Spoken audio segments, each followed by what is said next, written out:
The UN has been accused of being deadlocked and impotent on many critical issues over the years, and this time by its own officials over the apparent failed ceasefire in Syria. When will your resolution be implemented?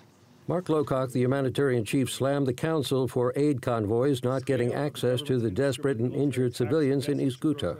So, if there's been no humanitarian access since the resolution on Saturday, what has happened in the last few days?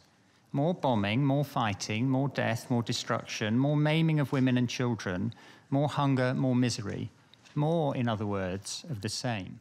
Then came the war of words and finger-pointing between the U.S., UK, Russia, and Syria.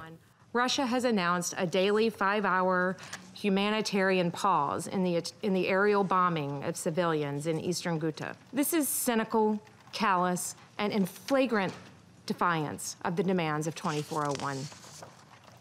The cessation of hostilities is for at least 30 days, every day, all day. Russian envoy Vasily Nebenzia shot back. Can I ask you, what have you done for the implementation of Resolution 2401? At least one of your countries. Have you lifted a finger to do something?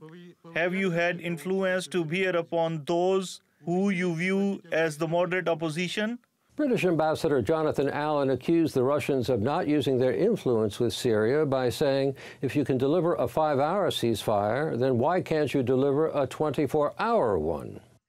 Syria's ambassador attacked the U.S. and the UN, saying people are being besieged by terrorists and are being used as human shields. And that's not all. He's claiming the militants are about to carry out a chemical attack.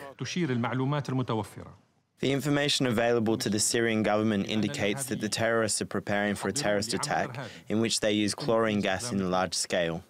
UN officials and Security Council members both say they have letters from all the opposition parties in Syria agreeing to implement the ceasefire. This, of course, still leaves many lives hanging on just how the Syrians and Russians will continue to interpret the ceasefire. Frank Ucciardo, TRT World, the United Nations.